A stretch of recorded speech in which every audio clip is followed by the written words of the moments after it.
Vamos falar agora um pouco sobre hardware e hardware no Linux. Então, o primeiro componente que eu quero falar é a CPU.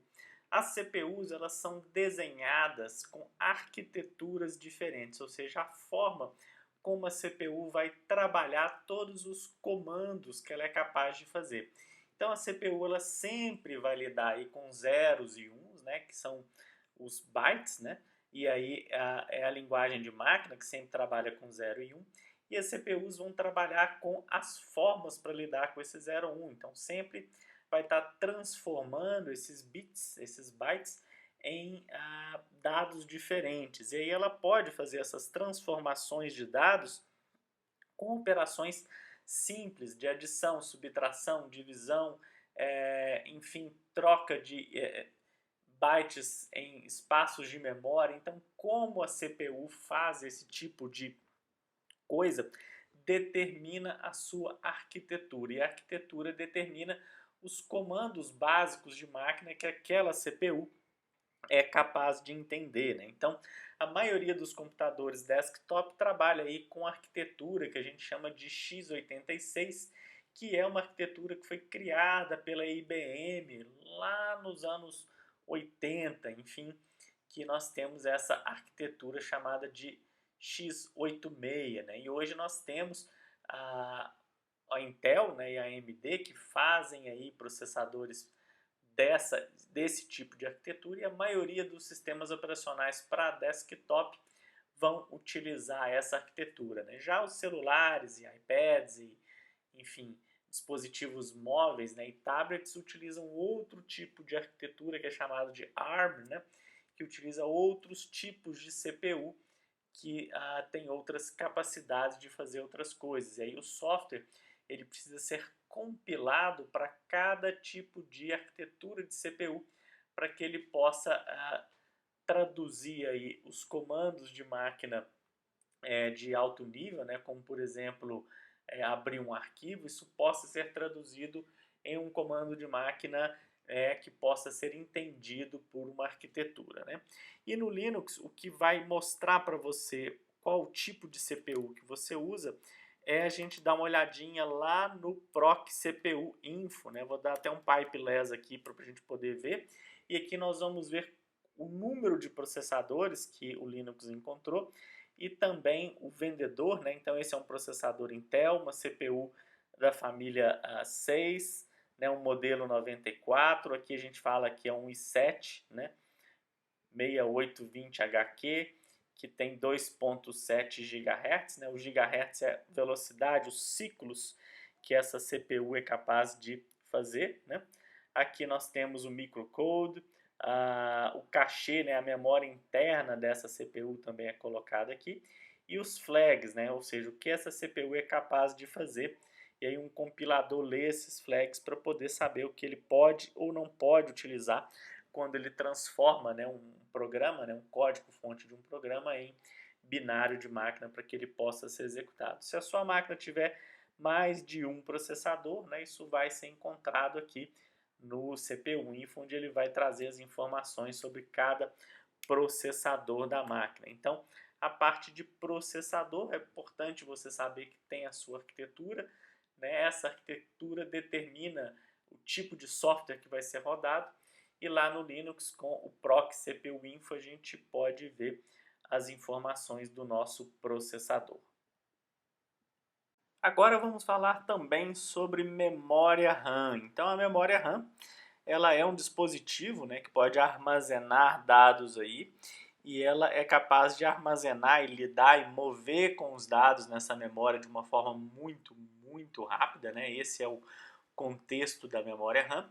E a CPU ela só consegue trabalhar com os dados quando eles estão na memória RAM. Então, a CPU acessa a memória RAM de uma forma direta, né? E aí todo hardware tem uma parte de um dispositivo que é chamado de DMA, né? Que é o acesso direto à memória. E aí a CPU faz acesso à memória e ali ela lida, processa, trabalha com os programas, né? O comando que a gente vê no Linux que lida com a memória, né, que vai mostrar aí as informações de memória é o free, né? O free ele vai mostrar a memória total, memória usada, memória disponível, a memória compartilhada, a memória em buffer cache e a memória disponível, né? Então ela vai trazer isso daí e assim fica difícil da gente ver, a gente pode ver isso em megabytes, né? Então ele vai trazer isso aqui em termos de megabytes para a gente, vai arredondar para ficar mais fácil de ver, ou em gigabytes, né? Em gigabytes, como que a gente tem pouquinho giga, não vai trazer uma informação muito útil, né? Já que ele arredondou demais. O que é importante você saber é que a memória ela é volátil, ou seja, o que significa isso? A memória, ela, quando a máquina é desligada, tudo que está nela é perdido, né? Nenhum dado que está lá é gravado. Então, isso dá o conceito de memória volátil, né? Então, ela troca, né, a questão da volatilidade, ou seja, dela ser apagada quando não tem mais energia, pela questão da velocidade de trabalho, que é muito, muito, muito grande. Bom, quando a gente fala também de hardware, né, é preciso falar sobre a placa-mãe, né? A placa-mãe do computador é onde ela tem encaixa a CPU, encaixa a memória, encaixa também os vários dispositivos que essa placa pode ter, como placa de som, placa de rede, placa de vídeo, né? E aí existem placas-mãe, né, motherboards, que a gente fala em inglês, que tem várias coisas embutidas, ou seja, já tem nela própria o chip de som, o chip de vídeo, o chip de rede, né? E existem também as placas que não têm isso, né, e permitem que você encaixe as placas em interfaces que são chamadas de PCI, né? Essas interfaces é o encaixe dessas placas e essas placas vão prover uma finalidade específica, como a placa de rede, placa de vídeo, placa de som, enfim, né? E quanto mais especializado é o seu computador, ou seja, você vai ter um computador para trabalhar com música, é bem capaz que se use uma placa de som muito boa para se trabalhar com isso e não utilizar, por exemplo, um chip na placa-mãe que faça isso, né? Por exemplo, os servidores de arquivos, servidores de rede, eles já utilizam uma placa de rede dedicada de gigabit Ethernet, por exemplo, para poder trabalhar com dados em grandes quantidades de dados num barramento de alta velocidade, não uma placa de rede que vá trabalhar aí direto na placa-mãe. Bom, o comando, né, vou limpar a tela aqui, o comando para a gente poder ver quais são os dispositivos, né, conectados na máquina é o DMI decode, né, você tem que ser o root para poder rodar ele, né, então vou dar um pipeless aqui para a gente poder ver, e aqui ele vai trazer todas as informações, tanto da BIOS, né, a BIOS é um programa inicial que é gravado geralmente num chip, né, de memória que fica na placa-mãe, que vai dar a carga inicial no computador e checar todos os dispositivos a ele conectado. E essa BIOS depois passa o controle do computador para um gerenciador de boot, que enfim vai carregar um sistema operacional, no caso do Linux vai carregar o kernel do Linux, né? Então aqui a gente vê todas as informações sobre a BIOS, né? Então aqui a gente tem as informações de BIOS, nós temos também a informação do DMI dessa placa, né? Como é que ela trabalha com a questão de todos os periféricos, né? Aqui a gente tem as informações sobre os vários dispositivos, né, que essa máquina tem, né? Então aqui ele vai trazer toda essa parte de todos os slots, voltagens, cachês, enfim, todas as informações que ele conseguir pegar sobre o hardware, né, e cada slot PCI, ou seja, cada interface na placa-mãe que tiver, ele vai trazer para a gente como adaptador de vídeo, enfim, uma série de coisas, né? Como aqui eu estou utilizando uma máquina virtual para poder demonstrar isso, grande parte desses dispositivos são detectados como dispositivos de máquina virtual, né, e não um dispositivo físico em si, né? Então, o que é importante você saber é que o comando DMI decode vai trazer essas informações, né? Uma outra parte importante do computador é a fonte de alimentação, né? E aí cada computador, dependendo dos periféricos, dependendo das placas que ele usa, dependendo da placa-mãe que ele usa, do processador que ele usa, ele tem que ter uma fonte de alimentação suficiente e capaz para poder lidar com isso. Então, quando você tem um computador mais simples, onde tudo funciona na placa-mãe, por exemplo, você pode ter uma fonte mais simples, né? Mas se você tem um computador que vai utilizar uma placa de vídeo poderosíssima para poder rodar jogos aí de última geração, por exemplo, né? Ou minerar as moedas, criptomoedas, né?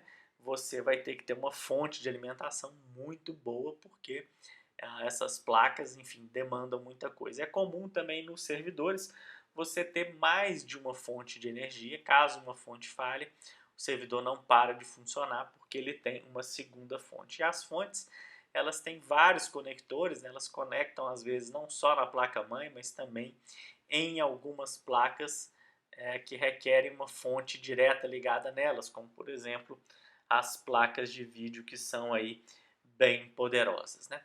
O próximo elemento computacional que eu quero falar são os hard disks, né, os HDs. Né, os HDs eles começaram a ser introduzidos nos computadores na forma de discos magnéticos. Né? Esses discos magnéticos tinham uma agulha, né, igual um tocador de LP, né? Tem uma agulha que vai passar ali em cima do disco e vai ler os dados. Né? Essa agulha ela é muito sensível, a distância dela desse disco magnético é muito grande e ali ela gravava, né, ela invertia magneticamente um polo para um lado ou para o outro nesse disco, né? E esse disco, um polo para um lado ou para o outro, significava você ter bit 0 ou bit 1, né? Para poder dizer aí os zeros e uns, né? Os HDs eles evoluíram, né? E aí hoje é bem comum a gente encontrar nos computadores não disco magnético mais, mas Solid State Drive, né? Que são os SSDs, né? Que são os HDs em memória, é um outro tipo de memória que ele é não volátil, ou seja, se desligar a energia o que está ali permanece, né? Então é uma memória que ela é capaz de reter os dados mesmo sem energia e eles são bem mais rápidos, né? Esse tipo de HD com Solid Memory são bem mais rápidos do que os HDs magnéticos aí, né? A questão é que um HD magnético, né, ele consegue ter uma capacidade de armazenamento muito maior, né, por um preço, né, do que um Solid State Drive, né, um HD de memória. Então, você pode ter aí um HD de 2 terabytes, por exemplo, por um preço baixo, né, ao passo que se você quiser ter 2 terabytes de Solid State Drive no HD de memória, o preço vai ser bem maior. Então, é a questão econômica mesmo que vai definir se esse HD vai ser de disco ou de memória, né? O que é importante você saber é que os HDs, né, eles são divididos aí em partições, né? Essas partições nada mais é do que você delimitar um determinado espaço físico naquele disco para guardar certos dados, né? Então antigamente você dividia esse disco, né, lá no tempo do HD magnético em setores, esses setores eram divididos em trilhas e aí você definia um conjunto de setores e trilhas como sendo uma partição, ou seja, você fazia como se fosse um espaço lógico para delimitar uma certa quantidade de dados que nós tínhamos ali. O Linux ele possui um comando, né, o df, que é o disk free, que vai falar aí quanto de usado nós temos no nosso disco, né? Então aqui a gente pode ver esse uso desses discos aqui em blocos, né? Então no Linux os discos são denominados dispositivos de bloco, por quê? Porque os dados são gravados em blocos de dados, né? E aqui é difícil a gente ter uma leitura de quanto a gente tem usado ou disponível o tamanho do disco, então é bem comum a gente passar o comando df com a opção "-h", né?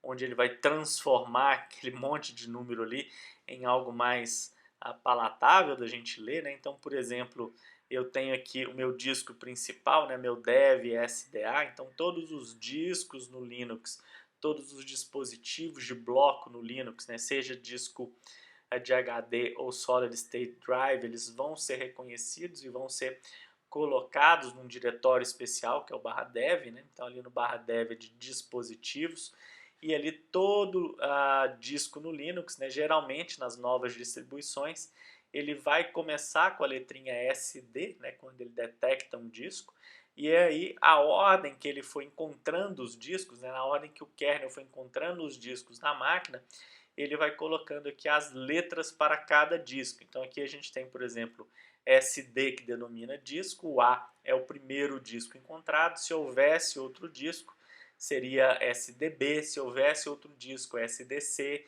SDE, SDF, enfim, ele iria colocar uma letra para cada disco que ele foi encontrando, e o número que a gente encontra aqui depois de cada disco, esse número 1 aqui, é o número da partição que foi feita naquele disco. Então, para a gente utilizar um disco, a gente tem que particioná-lo. A gente não pode utilizar o disco inteiro, né, para alguma coisa, mas é preciso criar uma partição para poder ele ser utilizado. Então, quando a gente vê aqui a nomenclatura /dev, /SDA1, significa que SD é um disco, o S significa que é um disco que tem uma interface SATA, né?